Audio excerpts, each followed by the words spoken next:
Next up, we have Manuel, our local CEO, CEO at Tau Systems. Right. Yeah. Thanks, Will. Thanks a lot. Also, thanks for inviting me a second time. I forgot to update the title slide. This is from Quantonation San Francisco event. Rest of the talk's updated, though. It's been a few months. Great pleasure. I want to talk about shrinking particle accelerators, because that's what we do. And then the question is, well, why? Particle accelerators are the largest machines that we have ever built as a society, and arguably some of the most complex ones. And they've figured by now, after 70 years of having them, pretty much every modern high-tech problem they had a hand in it somewhere. And they are fantastic machines. I mean, I remember as an undergrad student visiting what at the time was not the Large Hadron Collider, but the Large Electron Positron Collider at CERN, which is in the same tunnel, was the predecessor machine. It's this 27-kilometer tunnel under Switzerland and France, and it has 4 detectors, each one the size of an office block. Costs are, of course, staggering. The Higgs paper, they discovered the Higgs boson with the LHC, of course. It has 5,000 co-authors just on one paper. Fantastic machines, absolutely fascinating. But for me, it was, well, this is just a little, how can we make them more useful? And also as an undergrad student, I didn't want to work on something where you're one of 5,000 people and you never know where your input is and if you're ever going to have it. And so really early on, the question was, okay, can we make these smaller? And well, actually, that's the next one. That's the one that they would like to build. And so, and that's 100 kilometers. That's the next ring. That's the future circular collider. Estimated cost, somewhere around 50 billion euros. Not sure that's ever going to happen. As a student, I found a paper, actually, published in '79 by John Dawson and Toshi Tajima on how you could use a laser to shrink particle accelerators. Now, I'm sorry to say I never met John Dawson. He passed away in the early 2000s. But Toshi and I actually have met, became good friends, and co-authors on multiple papers. And they had this idea that if you can take a very strong laser and shoot it into a plasma, you can make much, much, much stronger fields, and you can use that to accelerate particles. Great idea. The problem at the time is that was '79. I was just starting elementary school then. The problem at the time was that laser did not exist. Now, by the time I graduated elementary school and grammar school and university and became a grad student, now that laser did exist. And so this is actually what I applied my research career to. And the trick that we basically have, and that is underlying all of this, is in a normal accelerator, you build this out of copper, you build this out of metal. And so you put an electric field on this. It's a radio frequency field typically, and you can only make it so strong, because if you make it stronger, you start damaging the metal. You get little lightning discharges inside that structure, and you just start damaging your machine. You can't go beyond that. Now, so what we do is we take this metal and we replace it with a plasma. A plasma is the 4th state of matter. You start with solid, you heat it up, you melt it. You heat it up further, you vaporize it. You heat it up even further, you get a plasma, which means you're ripping the electrons off the atoms. Once you've done that, you really can't damage it any more than that. So we can really put much, much stronger fields inside a plasma than in anywhere else. And we use ultra-high intensity lasers to produce those fields. And they can be 10,000 times stronger than anything you can hold in a conventional particle accelerator. And that means to get to the same particle energy, you can do it in a distance that's 10,000 times shorter. And just, let's see if we can get that. Oh, sorry, started. Just to show how this works, if I can get this started. No, it won't start. Sorry, I'll be right back. And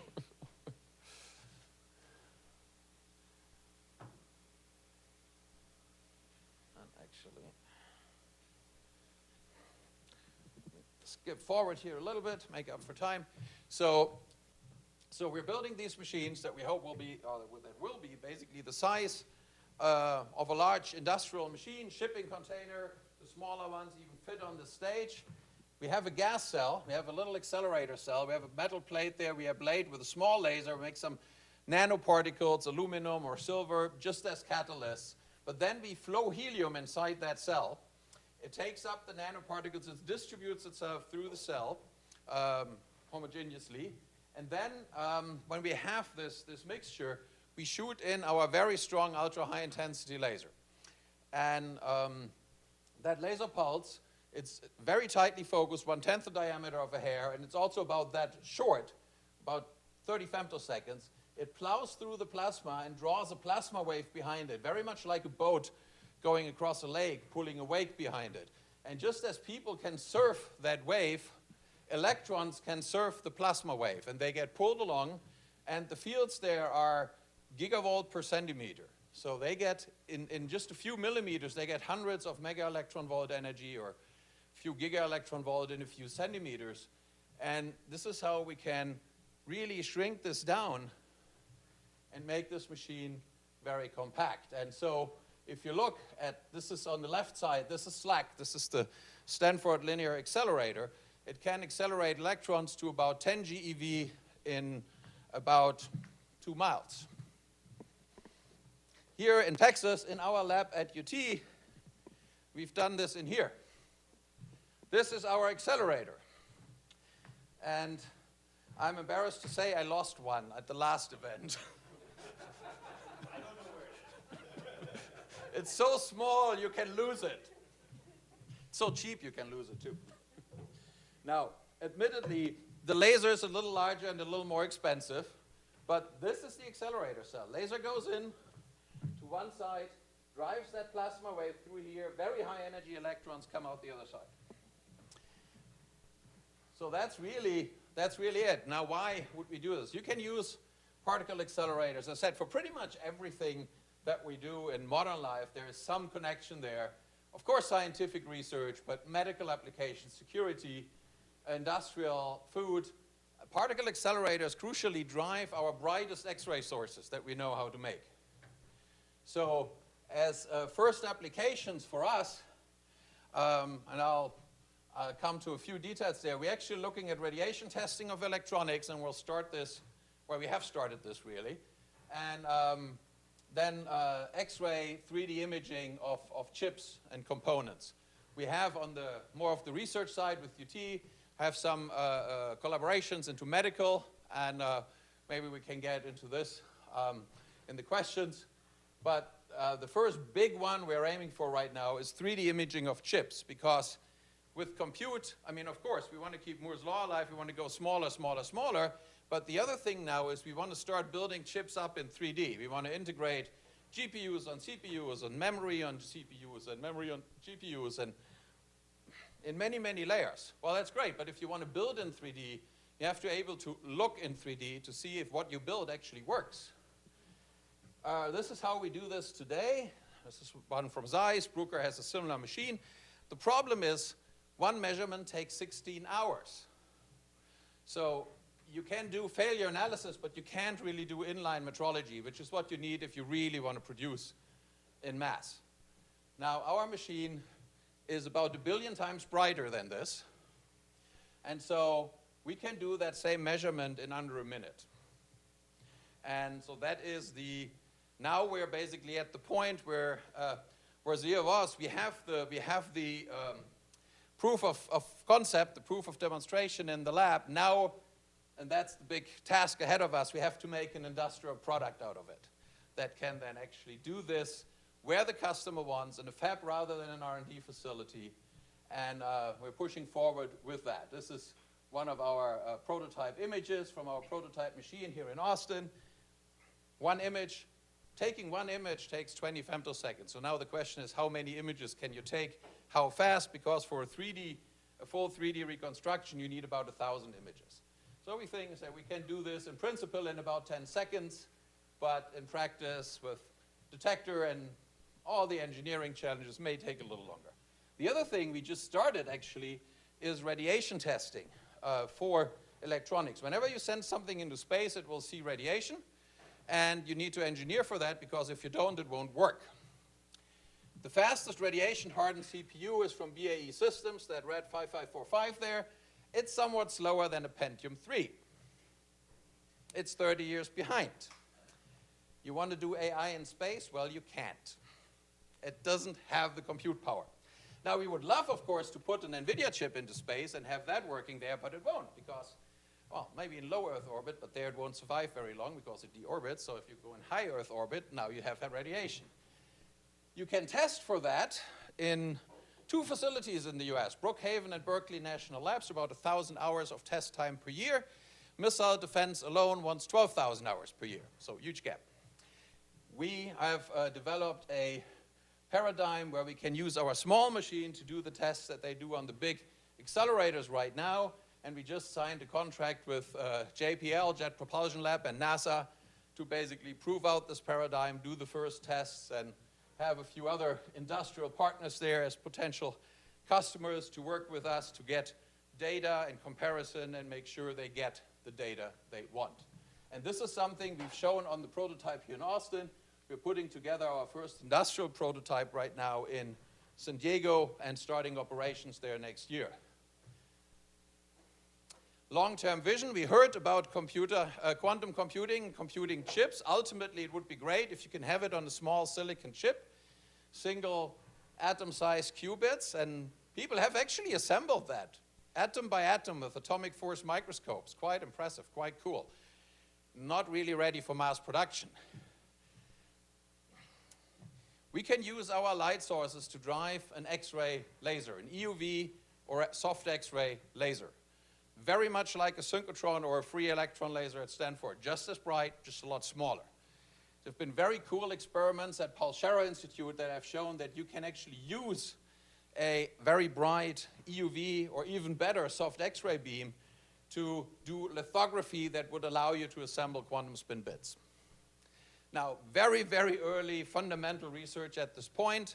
This is sort of a 10-year time horizon or so, but that kind of is one of the big visions. And we have, together with Lawrence Berkeley, actually started to operate as the first company in the world, a laser-driven free electron laser that can get us to a EUV and X-ray laser. And we've shown we actually get lasing right now, still in the optical at 400 nanometers blue, but we can do this research. We have a working prototype, and we can extend that toward 13.5 nanometer for conventional lithography, 6 nanometer, 4 nanometer, 1 nanometer, to keep driving down the wavelength, keep driving up the resolution. And let me just skip that. And if we really get the energy up and can drive it into the hard X-ray, 10 keV or so, now we open up an application that they right now can pretty much only do in 2 facilities worldwide. This is the linear coherent light source at SLAC and the EuroXFEL in Hamburg. And that is single molecular imaging, protein structure imaging for proteins in vivo that you don't have to cryofreeze. And even more than that, you can make movies and you can observe them folding. And of course, we all know, and computation is great. Up there, this is an AlphaFold model prediction of a protein, and then below is the actual measurement. The computational algorithm will give you a fantastic starting point, but you still have to measure it at some point. And right now, I said there's one machine in the world, and if you don't have a Nobel Prize, good luck getting time on it. So this is something we aim to change. Medical applications. There's a very cool, and we can go into detail, there's a very cool application where we can use the ultra-short pulse nature, just 10 femtoseconds of our X-ray pulse, to drive a shock wave and get an acoustic image.